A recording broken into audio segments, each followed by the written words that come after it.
Welcome back everyone. Today I'm going to be testing the gaming PC that I built about a week ago. It was the build of the month for February, and you can assemble this system for a base price of about $600, and then you can add a graphics card. So today I'm going to be testing the core system to see how the Intel Core i5-12400 holds up with the stock cooler installed, and then we're going to test a few budget range graphics cards options. We dropped in the RTX 3050 right out of the gate, but this card currently costs about $450 to $500 on the retail market, so it might make more sense to drop in the RX 6600, which you can find for about the same price or even less than that if you're looking on the secondary market. Or we have the true entry-level option right now if you're looking at new cards, which is the RX 6500 XT, currently available for about $230 to $240, but also providing significantly less performance. But how much less, and which of these three cards should you choose? Today we're going to help you make that choice.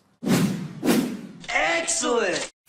The Thermaltake Tower 100 is back in a variety of colors. This unique and versatile mini ITX chassis has 3 tempered glass panels for an expansive view of your epic build. The vertical orientation means support for big 3-slot graphics cards and tall air coolers, and every side and top panel is removable, which makes building or accessing the inset magnetic dust filters way easier. This case performed well in my testing, even with the high-end 5900X and RTX 3080 system. It has full-size ATX power supply support, and it's now available in turquoise, metallic gold, and racing green. Click the sponsor link in the description for more.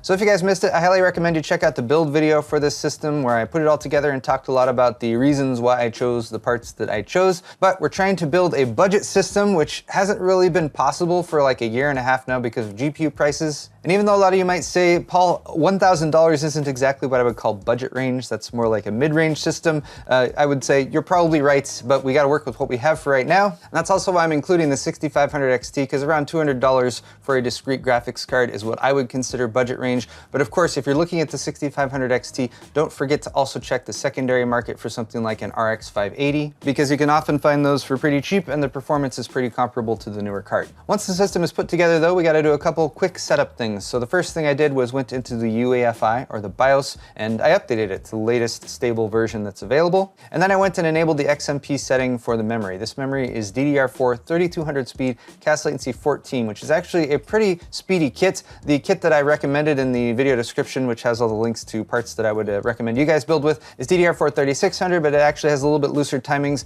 Performance-wise, it should be roughly comparable to what we're seeing today. But it is one of the nice things that Intel has done with their newer B-series motherboards like B660, which is the chipset on the motherboard that we're using. And I think this is because AMD has provided them with some competition. On B660, you can now go and enable XMP values to overclock your memory a little bit and get more performance out of your system, even though we didn't pay for a fully unlocked build, because with Intel, you have to pay for a K SKU processor like a 12600K and a Z690 motherboard, which typically costs closer to $200 rather than the $140 that we spent on this board. With the UEFI setup done, I installed Windows 11 and did all the Windows updates. You could still go with Windows 10 here if you prefer that. Windows 11 is better at recognizing the P cores and the E cores in Intel 12th gen processors. That said, this processor only has 6 P cores, so it doesn't necessarily need to distinguish those. So you could go either way. I then downloaded the chipset driver for the motherboard, and that's available via the ASUS support website for this motherboard. And I installed the latest NVIDIA drivers for the graphics card.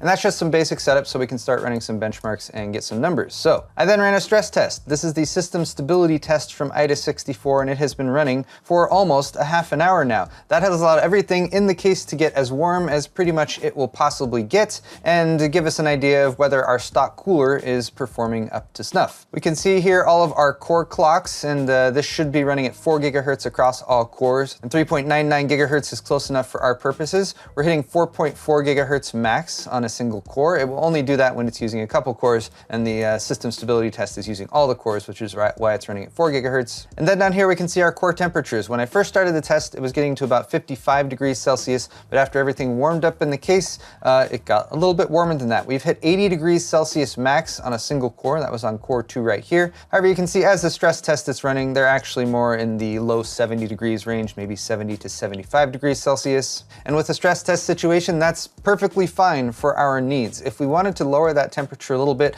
I would say maybe adding like a single exhaust fan on this case would help evacuate some of the warm air and keep temperatures a little bit down further from that. But like I said, it's a stress test. It's rare that we will hit the CPU this hard in real world usage, so we're within a reasonable temperature range for right now. And while we're at it over here, we can see the memory speed is at about 1600 or DDR4 3200. And And if you're wondering why this 6-core 12-thread processor with the CPU cooler that's just the stock one in the box, which isn't necessarily known for being a really good performer, you can see the CPU package power up here. This is a 65-watt TDP processor, and we've been running at about 65 to 70 watts the whole time. So it's not a lot of heat to dissipate, which is why we can get by with the stock cooler, and which is also why the noise level isn't even that bad right now. You can hear the fans whirring, but it's not loud by any stretch of the imagination. That said, I'm going to go ahead and stop our stress test now.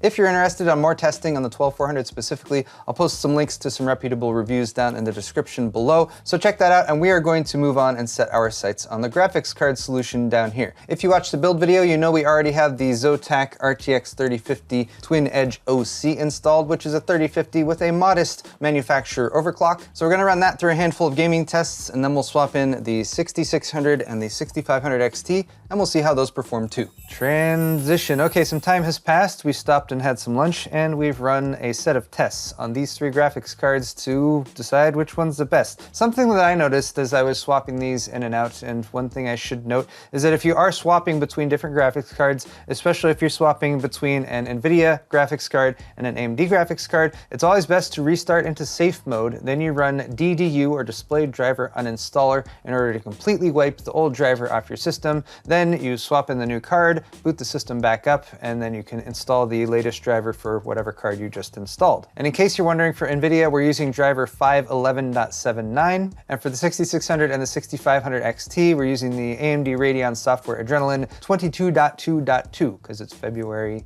2022. Our first test was 3D Mark Time Spy, and I'm just going to be using the RTX 3050 numbers as kind of a baseline, and then giving you the comparative performance for the 6600 and the 6500 XT. Here we have an overall score, a graphics score, and a CPU score. The CPU score should remain roughly the same between runs, and the graphics score is what's going to show you the main difference between the two GPUs. So going from the RTX 3050's GPU score of 6,218, the 6600 hit 8,194. That's up 32%, while the 6500 XT hit 4,981. That's 20% less. Now, all of these cards have perfectly adequate dual fan coolers attached, but I did want to at least quickly reference the temperatures I was hitting during the 3D Mark Time Spy test. The GPU temperature on the 3050 hit 63.5 degrees Celsius with a hotspot temp of 75.4. Our Power Color Fighter RX 6600 hit 63 degrees and 76 on the hotspot, and the XFX Quick 210 6500 XT hit 57 degrees with 80 degrees on the hotspot. So all those temperatures are well within normal operating ranges, but I'd say it's part of the reason why when you get down to the lower end of graphics cards, certain things like extra bells and whistles on the cards matter less and less. For instance, I noticed that both this XFX card and the Zotac card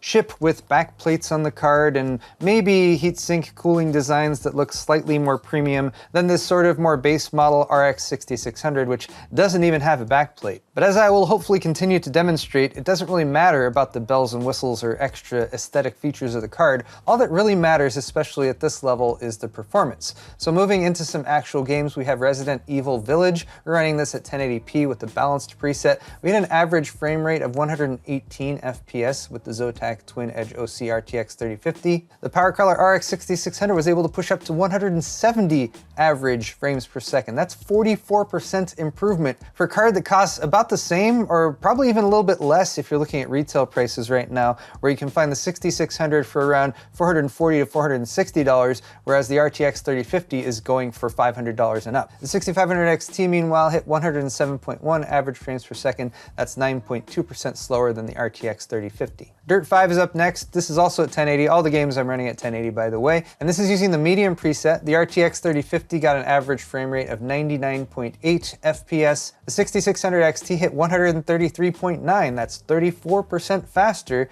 than the 3050. And the 6500 XT hit 84.4 average FPS. That's 15.5% slower than the 3050. Next is GTA 5, still a very popular game. We're running the high preset, and the RTX 3050 hit 141.1 average FPS. Here's where the RX 6600 had its narrowest win. It hit 148.7 average FPS, only 5.4% faster, but still faster. While the 6500 XT only managed 92.9 average FPS. That's 34% slower than the RTX 3050. 3050. And our last game is Shadow of the Tomb Raider, running the medium preset with DLSS off. Average frame rate was 109.2 for the RTX 3050, 141.1 for the RX 6600, that is 29% faster, and 95 average FPS for the 6500 XT, 13% slower than the RTX 3050. So to sum up, I want to first point out that I'm not running any of the features that can potentially give you additional frame rate in certain games, like DLSS with the RTX 3050 or FSR with any of the cards, since it works with both AMD and NVIDIA cards. So for some of these games, you could get higher frame rates by enabling those features with just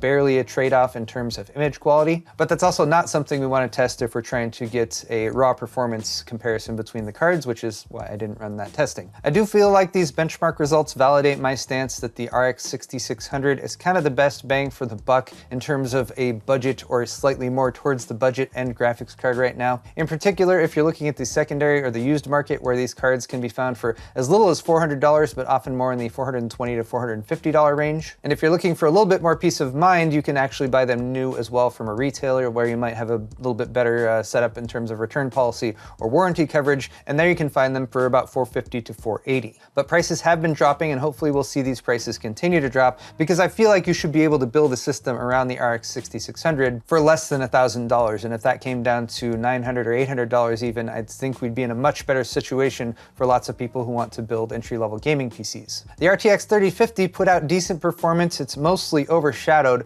by the RX 6600, and I think it's a very good indication that the RTX 3050 is pretty much overpriced across the board right now. This has a base cost of $250, but like I said, some companies like Zotac are trying to charge $400 just out of the gate at retail for these very, very slightly upgraded models. And as I also demonstrated today, adding a back plate and maybe a slightly more beefed up cooler isn't going to get you a whole lot of extra performance if the core components, the GPU and memory configuration, aren't up to snuff. So I do find it hard to recommend the RTX 3050 right now, but potentially prices might drop on this as well as we see more competition in the marketplace. And this card for more like $250 to $300 is a much more compelling offer if prices do dip that much. And then there's the 6500 XT, which is still installed in the system, which is why I'm not holding it right now. Such a stopover card, such a pros and cons card, such a difficult card to recommend because of so many of its shortcomings, like only having 2 video outs, lack of video encoding and decoding options for people who want to capture the gameplay or game and stream at the same time,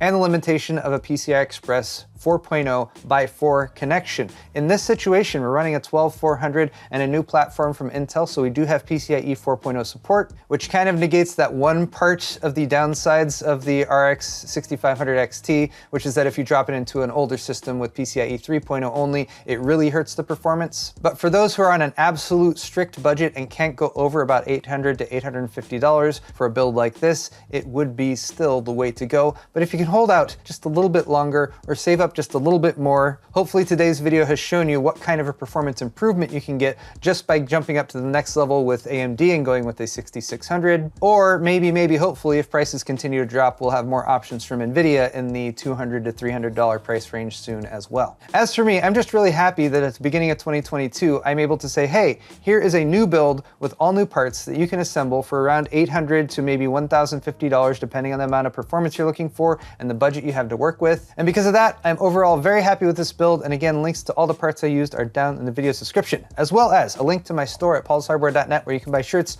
mugs, pint glasses, and other fantastic merchandise to help support my channel. I'll also post links to my full beginner tutorial series for anyone who's building a PC for the first time and needs that step-by-step walkthrough. I have quite a few videos on that are still very relevant today, even with new hardware. And of course, if you enjoyed this video, you can hit the thumbs up button on your way out. You can subscribe to my channel if you're not already for more tech videos just like this one. Stay tuned for tech news on Sunday, as well as a bunch of other videos coming at you really soon. Thanks again for watching this one, you guys, and we'll see you in the next video.